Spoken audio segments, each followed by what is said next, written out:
Hello, everyone. Welcome to another Game Vault podcast stream. I'm your host, Mark, and we're here with the News Hour. I didn't know if I'd be recording one this week just because I didn't know exactly when good CES news would come out or even if good CES news would come out.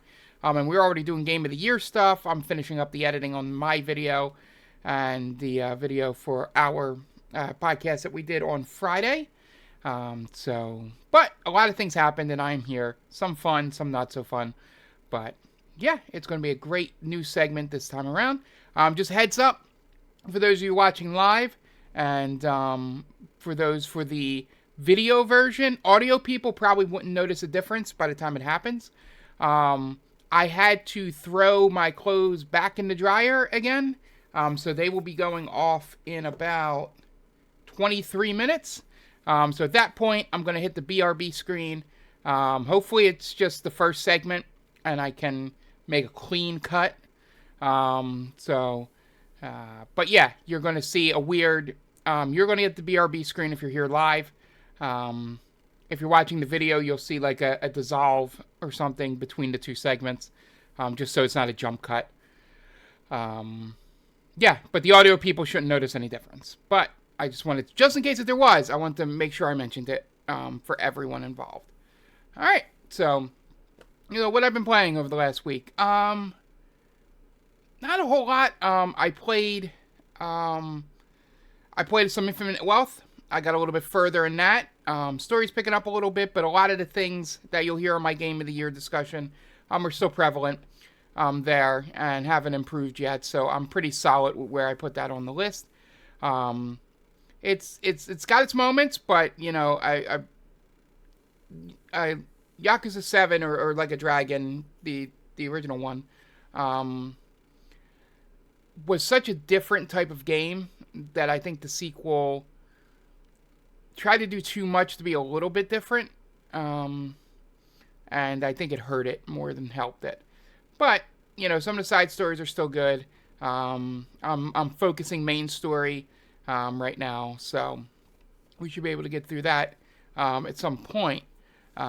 So I hope to have that done by the end of January. I do know I have some other games I'm gonna try and play. Some of them show up on Jonathan's list for Game of the Year. So we'll go there at some point. The other game I'm playing obviously is NCAA football. I'm clearly over the 200-hour mark at this point. Still, you'll hear my complaints about it on the Game of the Year because I know I've been praising it for the most part on here, but I did have some issues with it. But they get to do it again next year, so maybe it'll improve on that stuff. But yeah, it was mainly it's my comfort game. If I wanted to, what I've been doing is putting Games Done Quick on a second TV and playing NCAA football on mute while watching speed runs this week when I've had time because this is the first week back to work. So Monday was crazy. And then I had my normal things picked up again at the holidays. Bowling on Tuesday, D&D on Wednesday. And then we had the Tom's Thursday stream, then the Friday Game of the Year. So I haven't had much time to just sit down and play games. And Saturday, as much as I bring you into my personal life as well, I got offered to do the scoring and clock for the college that I do the basketball for their wrestling matches. So I was there from 10:30 a.m. to 4:30 p.m. because they were having 4 teams wrestle against each other all day. It's a pretty good paycheck compared to basketball, but I was there for almost 6 to 7 hours. So that killed my Saturday because I had to be back for Etern Nights. And today I was doing editing for the pod, so that's why Like a Dragon was only a few hours and NCAA was what it was. I haven't had much time to do much.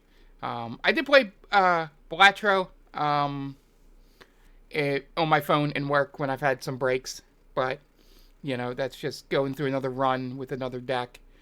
And it hasn't been much on the front that you guys have not seen. on the game playing front. But that will change.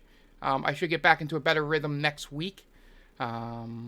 So I'll have more to talk to you guys about. In February, we're going to have a lot to talk about because that's when my new segment starts, where any game that I start, I'm going to play the first couple hours on stream. So you'll have some weird start times for streams, like random weekdays, like 10 a.m. in the morning on a Saturday or something. Just because mainly that segment is for YouTube, mostly. I got to come up with a title for it. But basically, I'm going to play games, and if it's a game that I like streaming to you guys and I like doing this interaction, rather than just sitting on my couch and playing it, we'll continue doing that, and videos will go up on YouTube, and if people join on Twitch, that's great. But yeah, so those two games are Avowed and Atomic Heart, I believe it's called, or Atomfall and Avowed. Are coming out in February. They're on Game Pass, and they fit perfectly into doing this. I apologize for the focusing. That's probably only going to be a problem here. I don't know if it's because I'm in a black shirt with the black chair. It's having a problem. But, yeah. Moving on to two of the games I played this week that I finished. On Monday, you guys watched me finish my first Sonic the Hedgehog game ever. I've gotten far in 2. 1 has always been a bane of my existence because it's such a replica of the time. Not replica, remnant of the time. Like, sort of, it has a continuous system. It doesn't have a save system. And the levels get way more punishing instead of just gradually punishing as we go along. So 3, with its save system, helped me out a lot. I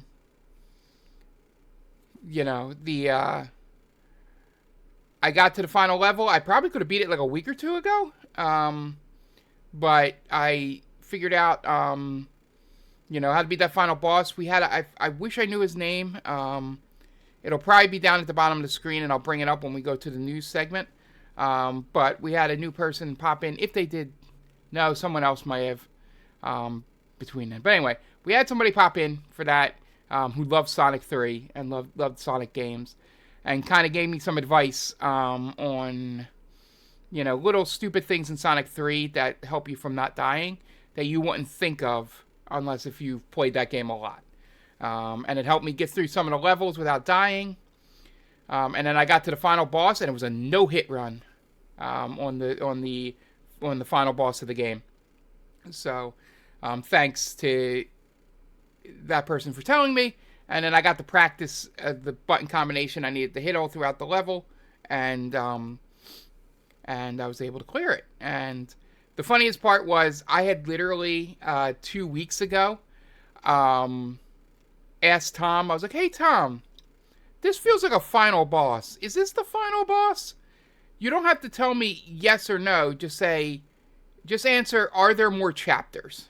And he was like, I think there are more chapters. And I'm like, oh, okay, maybe this is like I fight him here and then I go into the ship and I fight him there. Kind of like I think Sonic 1 does that, because you can do the level skips. I have seen the end of Sonic 1, where you fight him outside and then you go inside, you run through a level, and then you fight him again.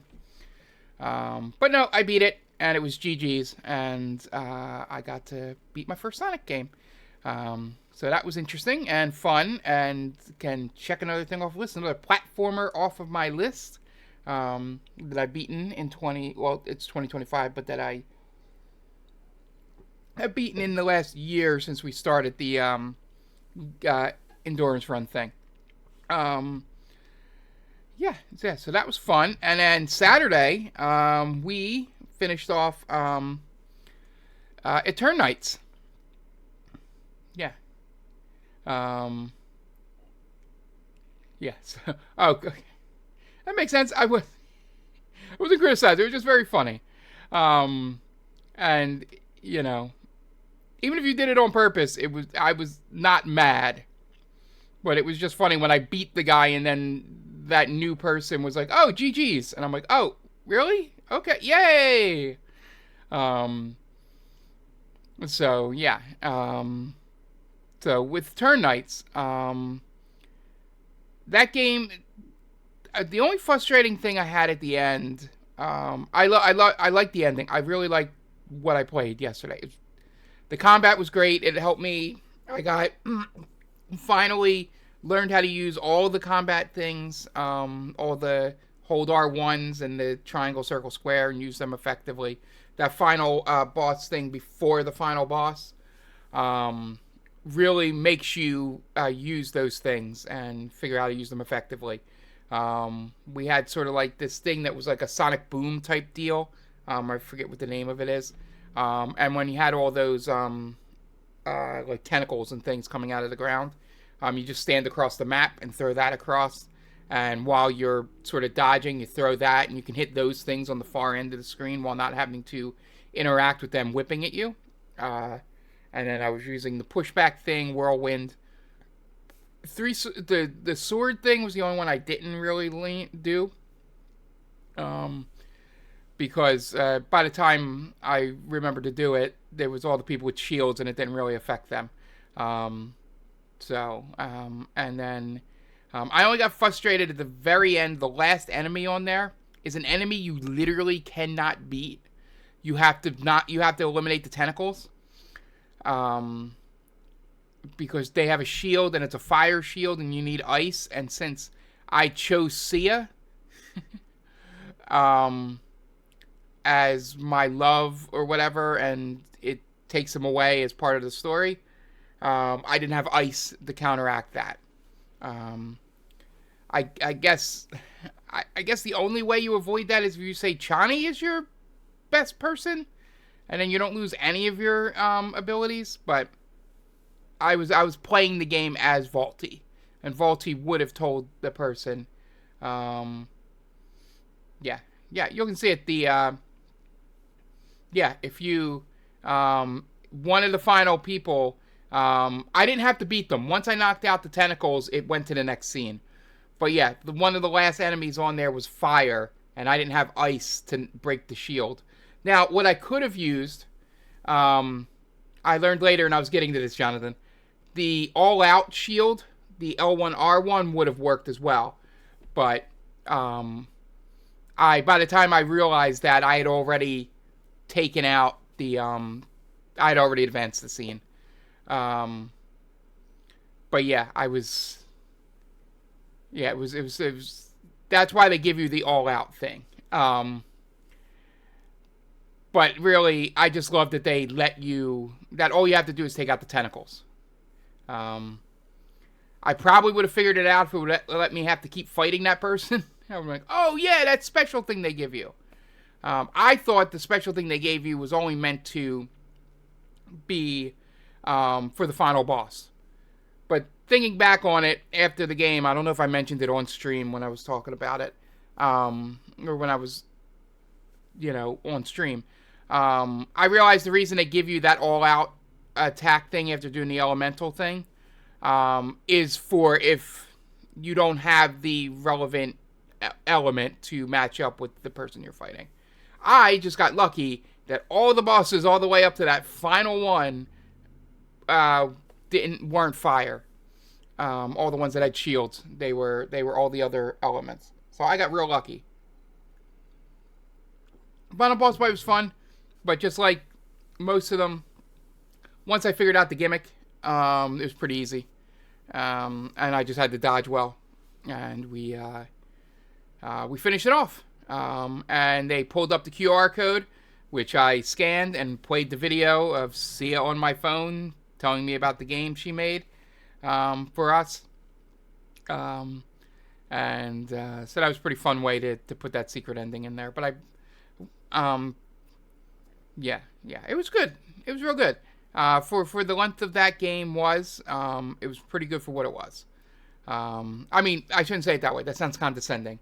The video was very cute. I love the video. It was awesome. That they had that at the end. Yeah. What I said sounded kind of condescending. For it being a smaller team, I would imagine, with more of a B to double A type of game, it was really good. It took a lot of the things with the day-night cycle stuff that Persona did. Took a lot of action RPG stuff. When you were out there, the minigame things were good. I got really good at the molecule thing. I didn't try many of the others.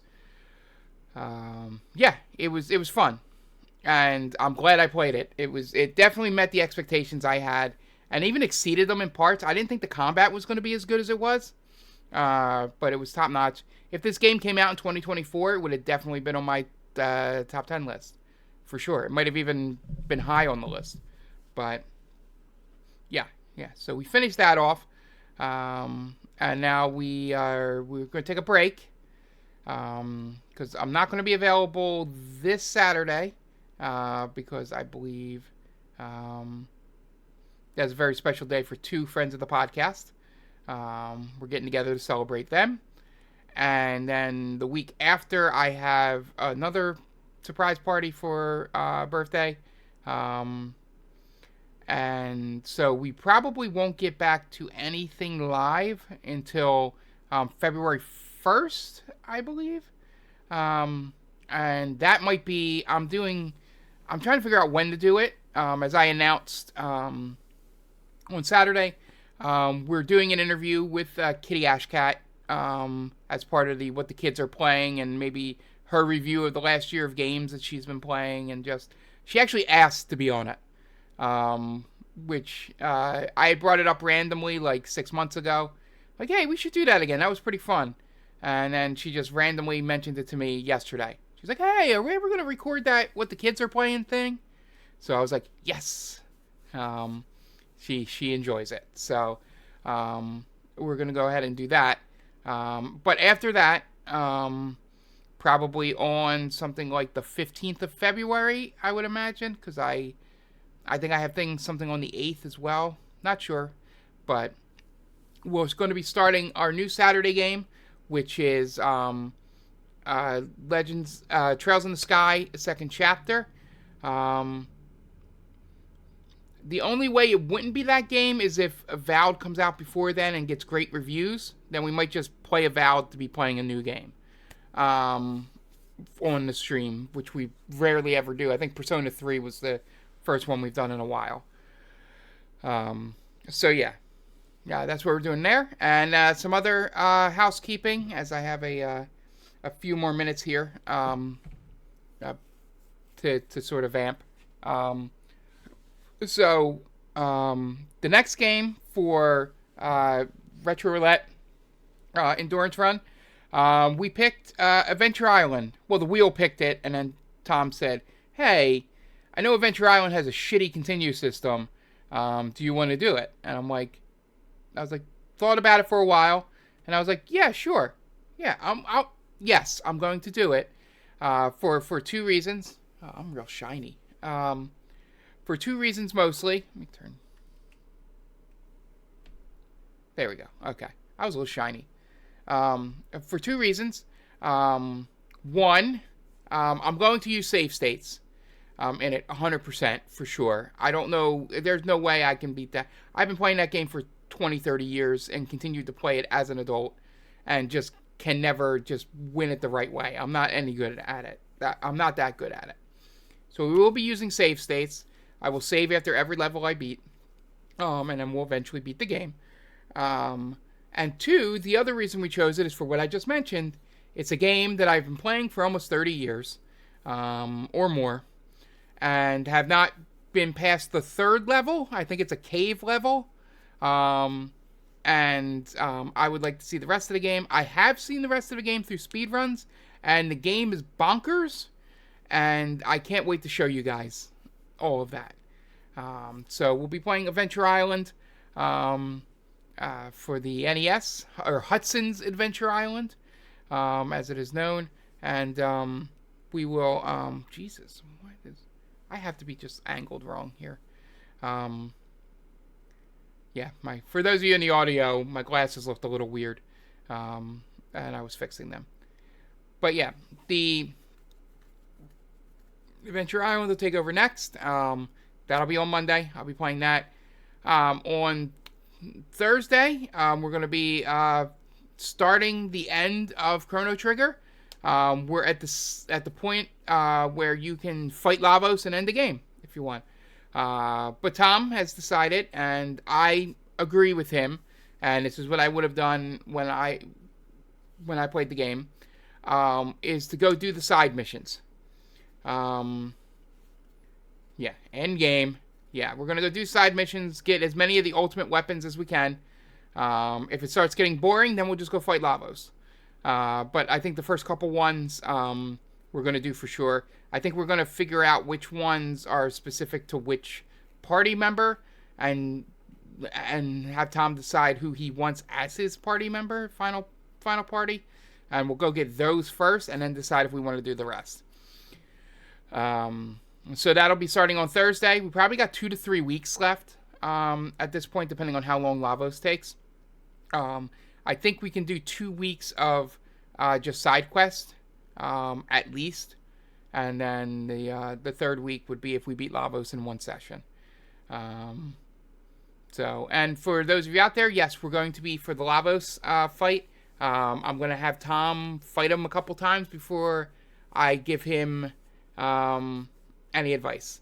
So that's going to be 2 to 3 deaths, and then he'll get some advice from me. I don't want it to be like we're just giving him the answers for that final fight. And I will be giving him hints in specific things like what he's weak to or what the guide says to use as one of the spells to use, and sort of have him beat it as naturally as possible. So we got that going on, and then Podcast Prime is sometime in the next couple weeks to a month, where me, Tom, Jen get together. We'll talk about the news of the last month or 6 weeks. Stuff I talk about today will probably most likely be in that episode for sure. And we'll get Tom's opinion on them there, because he's much more the expert than I am.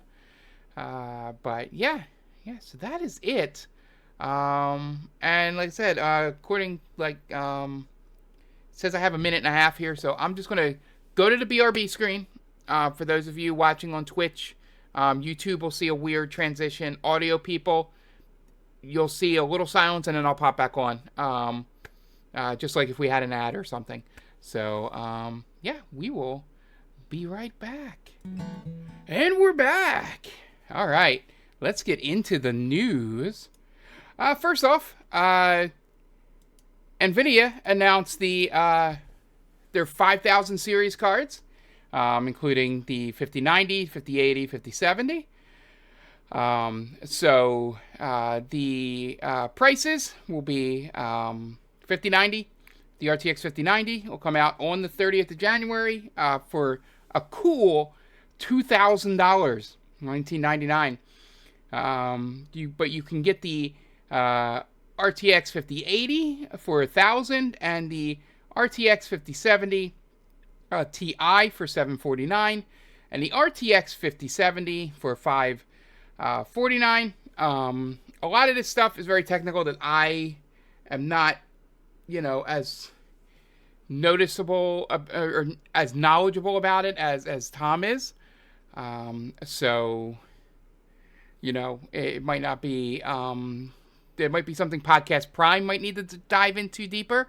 But the big thing they were pushing on here is that the 5070, not the Ti version, the 5070 is just as powerful or even slightly more powerful than the 4090 was. And that was like $1,500 at launch or something like that. So they're saying you can get it for $549 or whatever that was. I just said it. You could get it for that much, and the what's it called? It'd be just like getting a 4090 at launch for cheap. I don't know what the comparison they were trying to make is, to be completely honest with you. But yeah, new graphics cards out there. I know Tom will probably take a deep dive into this and have it ready to discuss on Podcast Prime.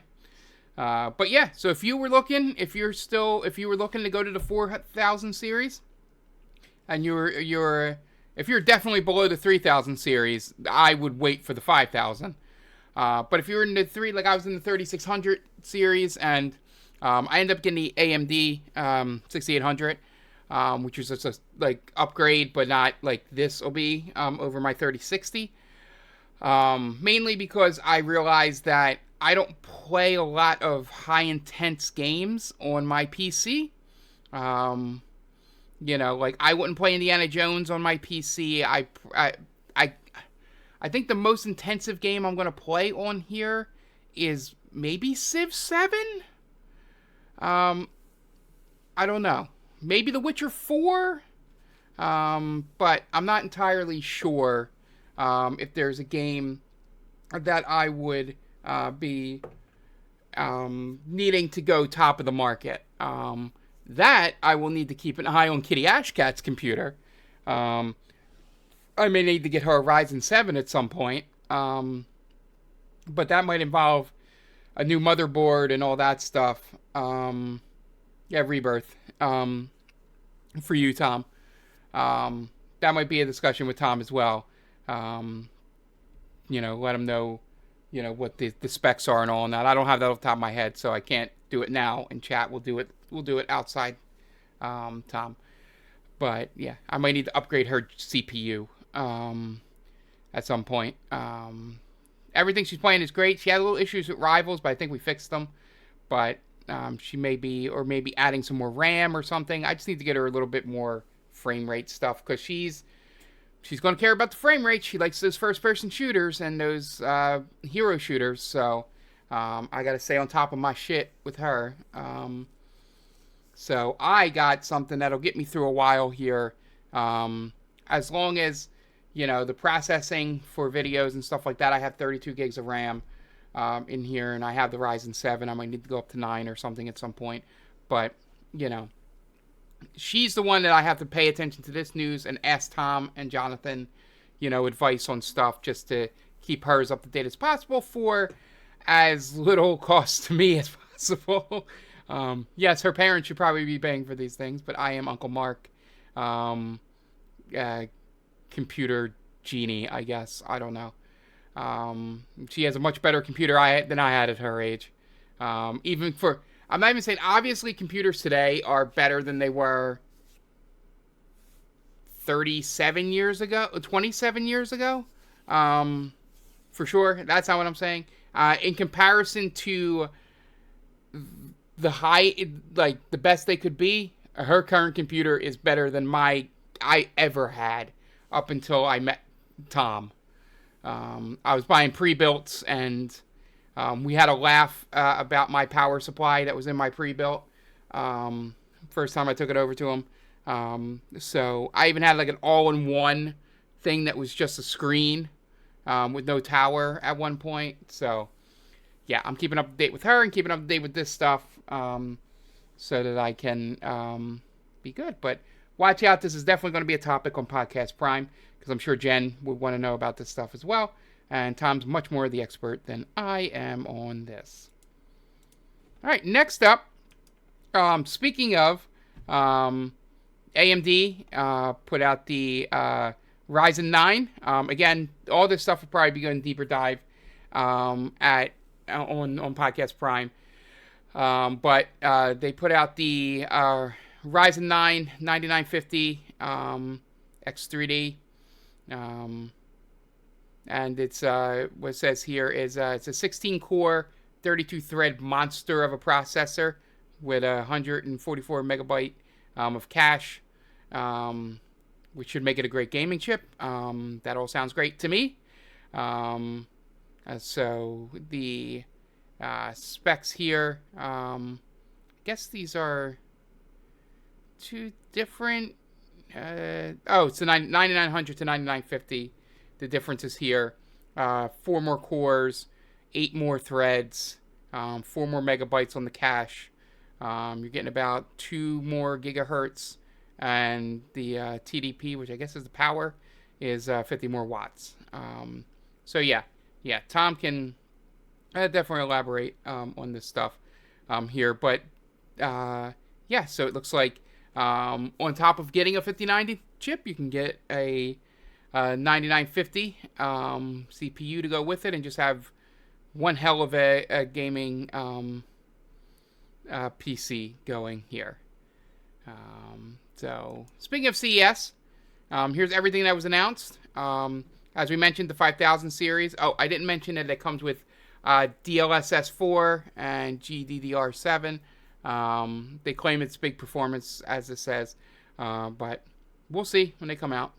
And then you get the AMD have put their RX 9070 series, and sort of the competition for the 5000 series there. Again, you could do the benchmarks and see which ones feel right for you. The most important thing that came out of this is the two handheld systems that will run SteamOS. First is the Lenovo Legion Go S. It will run SteamOS, and that one will only cost $500. There will be a Windows 11 version. It looks like for $729. But yeah, this is an 8-inch screen. It gets up to 1200p. So this is for, I guess, I don't see, it's got 32 gigs of RAM in it. I don't see what the storage is on here. But if this has the better storage than the Steam Deck, this could be a good alternative to that thing. It looks like they're using the Z2 chip. I think it's Z1s are in the Steam Decks from what I've read. But again, technology stuff, not my huge forte. And then the Acer. That photo is great. For those of you watching the video, you can see instantly what it means by it says, is the Acer Nitro Blaze 11, how big is too big for a gaming handheld? The Nitro Blaze S will have an 11-inch 2560 by 1600 screen, 120 hertz, and it will that thing is ridiculous, and it'll be $1,200. The photo that just looks ridiculous. I don't know who. I guess people that have the really big iPads. I don't know. This thing is just hilarious. It seems like it'll be heavy too. I don't know. Have a comparison in my brain.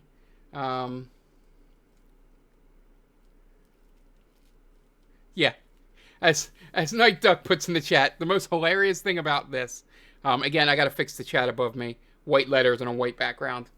Oh wait, can I? Let me test something real fast. This will be weird for the audio listeners. Let's see. Does it have? Can I? No, not without. I'm gonna test next time. Seeing if I could get a dark version.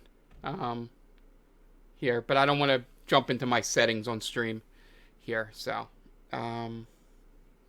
anyway, you can get a $50 tablet, a tablet controller, and a $200 tablet, and it will do the same exact thing as this system. He explains there's a use case, Steam, PlayStation, Xbox Remote Play, but there's already a much easier and cheaper way to do it. Yeah, I heard about the $1,200 thing and the 11-inch screen, and I'm just like, I don't know who's that for.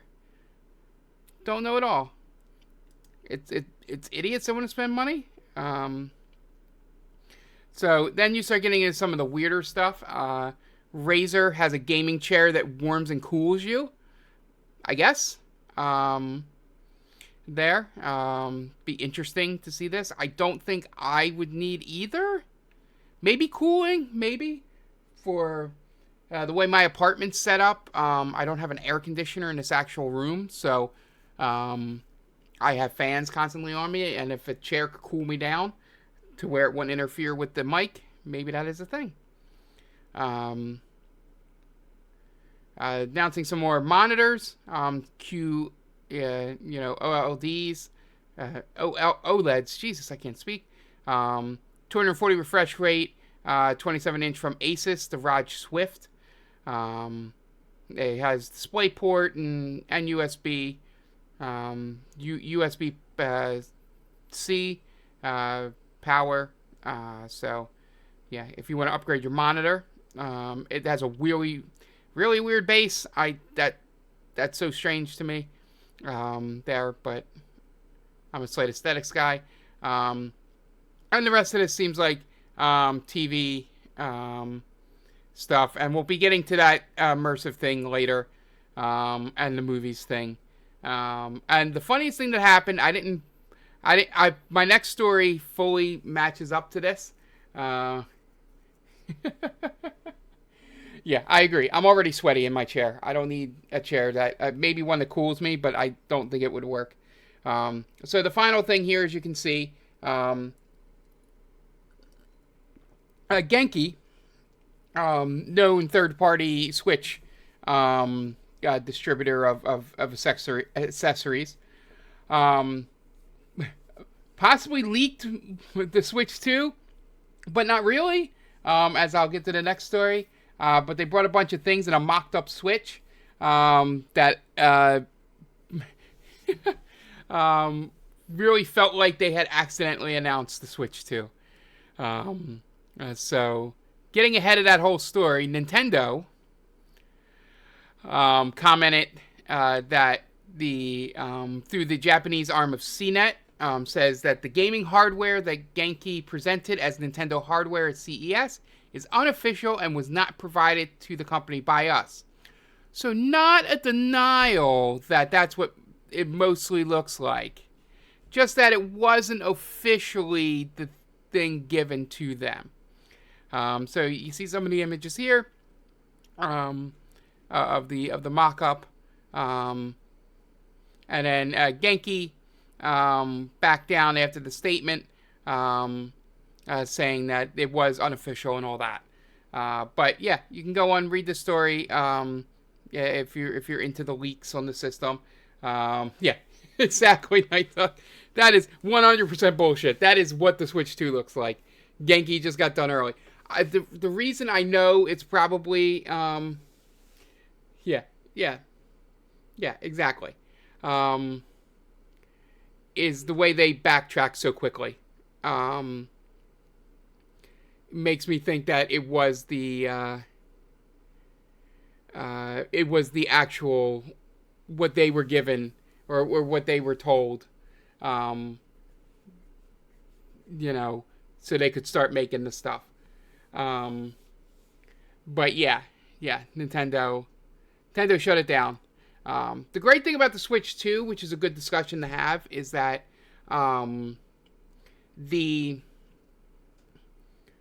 they don't need to have a long announcement. Like, they could come up with a direct in February and release it in April, and it would still sell as well as it would have if they give it 6 months. Everybody that's clamoring for the Switch 2 to be announced, they don't need to give a huge window here. They can announce it and put it out a month or two later. And if they're already providing developers and, I think, Genki and people like that, with some kind of parameters, they're ready to go. So it's just interesting to see what would launch with it. The funniest rumor I heard, I think I mentioned it on the Game Hour before, was someone said that the Final Fantasy IX remake was going to launch with the Switch 2. And I'm like, that is just hilarious. For two reasons.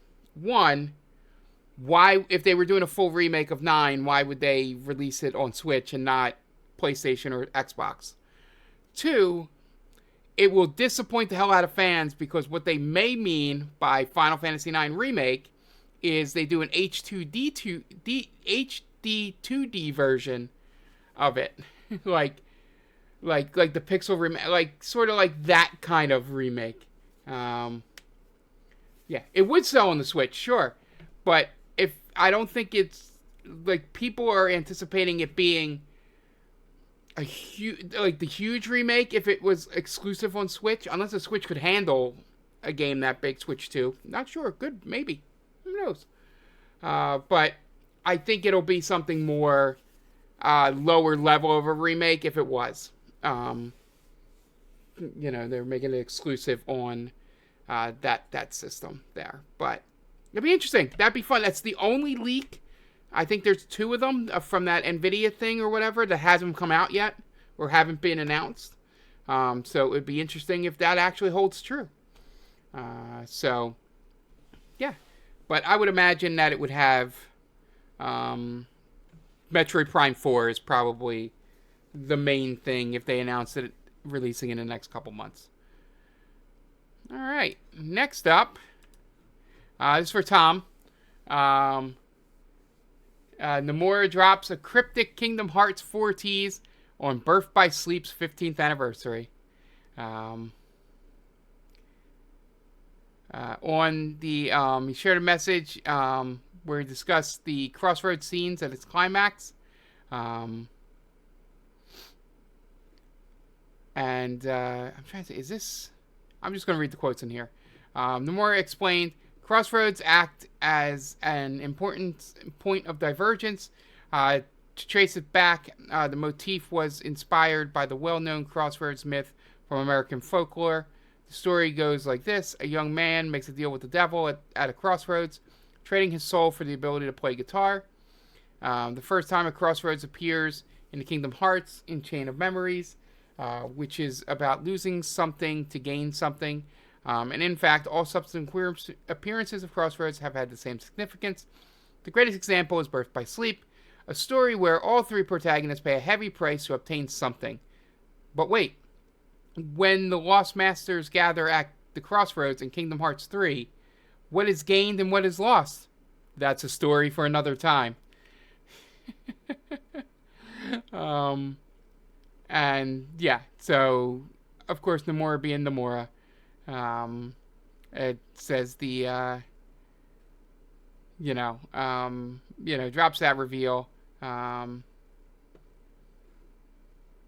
Yeah, and after 22 years and 18 games, Kingdom Hearts 4 will shift Kingdom Hearts narrative towards its conclusion.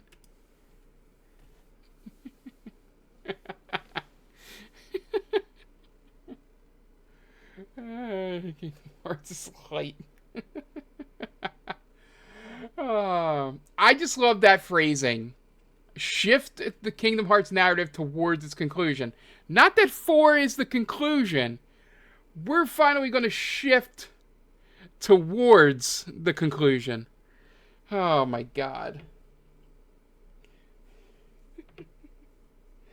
It's amazing. I don't disparage people that love these games or anything. Only because I love... Yeah, remember that they said 3 was the conclusion? Exactly. When money's involved, things do not have to end. But, yeah, I don't really... I just laugh at it. Takes place in a totally different... That's true. That's 100% true. What did he give up to go to that world? That's what we'll know. Just because I'm a fan of 2 series that go off the rails and have gone off the rails at different points, and I love them the same equally. You know, being a Fast and Furious fan and a Metal Gear Solid fan. We're Metal Gear entirely, or a Kojima fan, essentially. I get this. I get these things to people that are not fans of the game. Seem really crazy and laugh at them, and I just find it that this guy knows exactly what he's doing. He's tapped into his audience and does not care if people that aren't already Kingdom Hearts fans latch on to this. He's just leaving little breadcrumbs out there. for the fans. So it's fun. Vin Diesel does that on his Instagram every so often. So I get it. All right, and on to other news. Assassin's Creed has been delayed again for a month. It was originally going to be out in February. It was one of the games I was considering for our new segment. But it's now going to be launched on March 20th, so it may still be in there, but it'll be a month later. It was originally supposed to come out in November, so this is its second release. The quote is, as part of the renewed focus on gameplay quality and engaging day one experiences, it has been decided to provide an additional month of development to Assassin's Creed Shadows. This additional time will allow the team to better incorporate the player feedback gathered over the last 3 months and help create the best conditions for launch by continuing to engage closely with the increasingly positive Assassin's Creed community. The game is now scheduled for March 20th. Does this mean they're taking out the Black Samurai and the woman? Because that was the main thing the players were complaining about. Unless if you've had people playing this behind the scenes. I don't know what that means. To incorporate player feedback better. That scares me a bit about the game. But I don't know what you could do at this point in a month's time. But yeah. Yeah, I would hope it's people playing the game and have found combat stuff they want and not the idiot incels yelling about there being a Black Samurai and a woman as the lead characters in this game. But this isn't the worst thing Ubisoft is dealing with. They are also going through some kind of weird sale thing, so God knows if this game even comes out. Could completely change in a month. Maybe they're just delaying just in case if it doesn't come out. And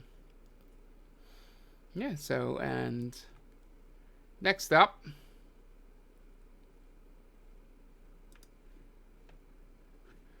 Sony signals that single player only The Last of Us Part 2 Remastered requires a PSN account 3 months ahead of launch.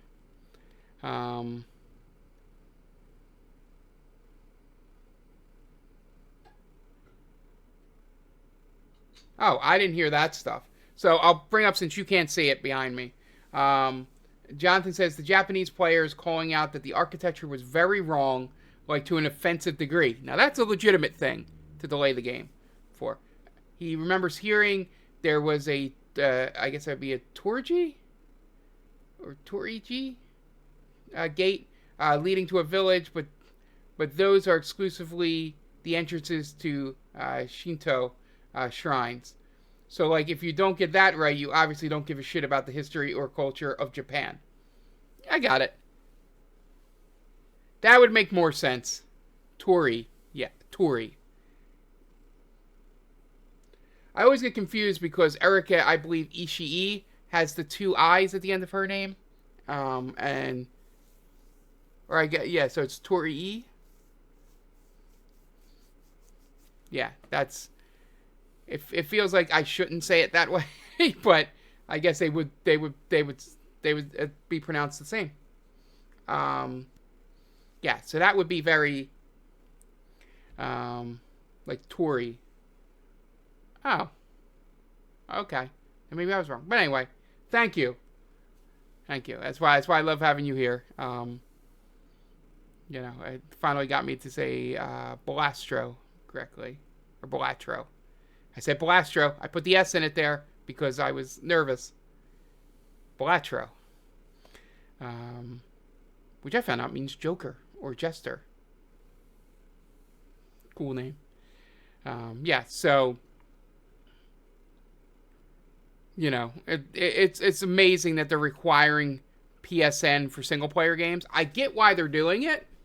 I don't agree with it that they're doing it because they want people to be signing up for PSN so they can show off their PSN numbers. But it also shuts off the game from like multiple countries. So I don't know. which is better, showing how many PSN accounts you have or game sales. I guess they weighed that, and it would, make more sense to require the PSN for a single player game. So we'll see what happens. See if it gets the same negative reviews that God of War Ragnarok got. Yeah. Yeah, they even put it in for Until Dawn, so we'll see. Sony is really weird about this stuff. All right.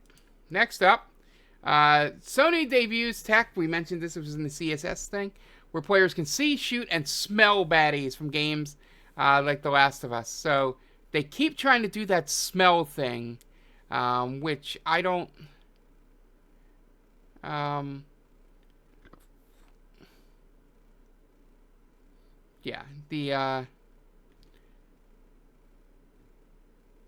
so as it says here, Sony debuted conceptual technology at CES that would essentially allow gamers to enter the worlds of PlayStation games such as The Last of Us and see, shoot, and smell the baddies. Footage from the future immersive entertainment concept was shared in, there's a video on this site, and shows giant cube players enter, similar to the multi-person virtual reality experiences currently available. This isn't VR, however, as the cube is instead made of incredibly high-definition screens that present the game world around the player.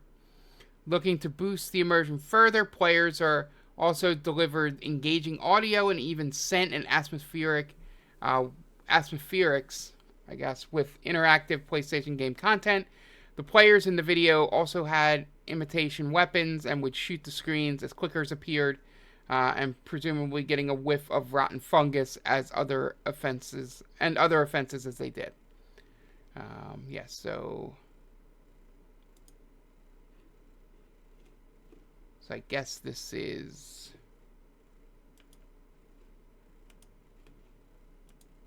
Oh, there we go. There's the cube.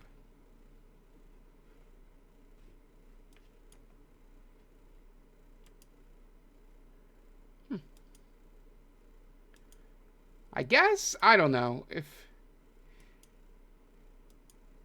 it seems like something that would be like at a theme park or something like that. Yeah, but this is what CES does sometimes. Really weird and interesting topics there. So moving on. And another thing that I mentioned from CES, Horizon Zero Dawn film confirmed. If you remember, originally they were doing a TV series that got scrapped, and now they're going to do a movie. And Columbia Pictures, who did the Uncharted movie, will be also working in this. And yeah, it's... I guess the first game you can definitely do a movie or TV show about, because I feel like a TV show or something would work better to sort of allow you to explore the past stuff deeper than you can in like a 2-hour movie, unless you're splitting it up into some kind of multi-part movie. Like you do the story here, and then you have a second movie be like a prequel, getting into Elizabeth and all that, and the things in the past. But yeah, I mean, it's going to look great. I mean, if you get great CGI content and not Michael Bay Transformers stuff, you can make those robots look really, really good. And the story is a pretty good story. It's a simple, like, normal post-apocalyptic we're the baddies story, but it'll work as a film, and probably would engage people. Probably not to the level of Last of Us. Last of Us is such a human story, in the sense that, you can imagine being in that situation, whether it's true what the situation would be like or not. This will be a little bit harder, but I still think it'll work. And along with that, they announced a Helldivers 2 movie. I know what you're thinking. I've already seen Starship Troopers. Is this a sequel to Starship Troopers? Nope. Helldivers is doing their own movie. And it looks like, if I remember correctly, I think this is going to be a Sony Pictures and Sony Pictures Studio, like, adaptation. It's not going to be,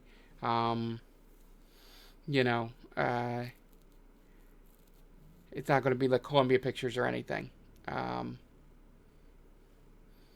It's just going to be weird. I don't know what they're going to do. I guess people wouldn't know the difference in there, but yeah. So Helldivers 2 coming out. Definitely not Starship Troopers 2 at all. And also announced here, probably the thing that has a chance of being the best thing. There's an anime adaptation of Ghost of Tsushima. That could be really good. And probably the chance to do the best of anything that they announced here, including the Until Dawn movie, which has different characters than you saw in the game, but still probably has Wendigos in it. And there was a God of War thing that they're doing as well. So we'll see. All right, and our final thing, Xbox Game Pass Wave 1 lineup. You probably already grabbed some of these things, but let's get you on that list there. Road 96 came out on the 7th for Ultimate, it's Cloud Console PC. Lightyear Frontier, which is a game preview. That's on just console. You can get it with Game Pass Standard. My Time at Sandrock is now part of Game Pass Standard. Robin Hood Sherwood Builders is now on Game Pass Standard. Rolling Hills, same, now Game Pass Standard. UFC 5 is now available through the EA Play for Game Pass Ultimate. And Diablo is available on the 14th, on Tuesday here, with Game Pass Ultimate and PC Game Pass. So that is your Wave 1 coming through here. So I would probably... Diablo would probably be maybe Road 96 I heard good things about, but nothing so far that would really jump out at me like next month will. But yeah, so this is what January is like now. I looked at the release and there's not much going on. So yeah, that'll do it for the news. Just a final wrap up here.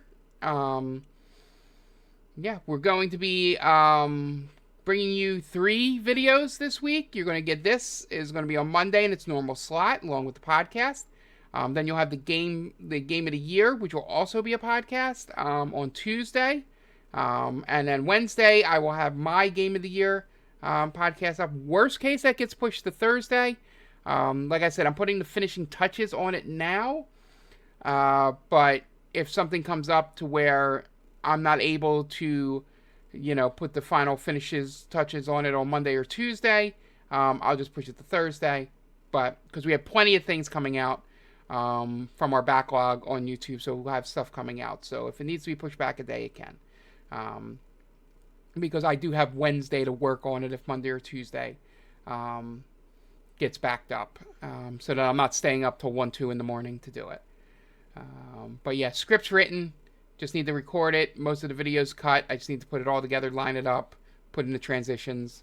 So I just need a couple hours tomorrow to finish that up. So, all right. That'll be all here. We will see you next week for the news hour. Remember, we got Adventure Island tonight if you're listening to this on the podcast or on YouTube. Then Thursday, we are starting the end of Chrono Trigger. Saturday, we're not going to be here, so got about 2 weeks off from Saturday Saturday streams, and then Sunday we'll be back with the news hour. So yeah, be on the lookout for that. Follow us on all socials, Blue Skies Thread. I I think those are the best places to go now. It's maybe not Threads, maybe just Blue Sky. But anyway, you can also put a thing in the YouTube comments if you have any questions or if you have any things you want to add to things we talked about here. I would gladly appreciate it. We do have a Discord. I don't check it much, unfortunately, because there's not much activity over there. I'm trying to get people over there, but yeah, at this point it is what it is. So, all right. Thank you guys once again for joining me, and we'll see you next time. Bye.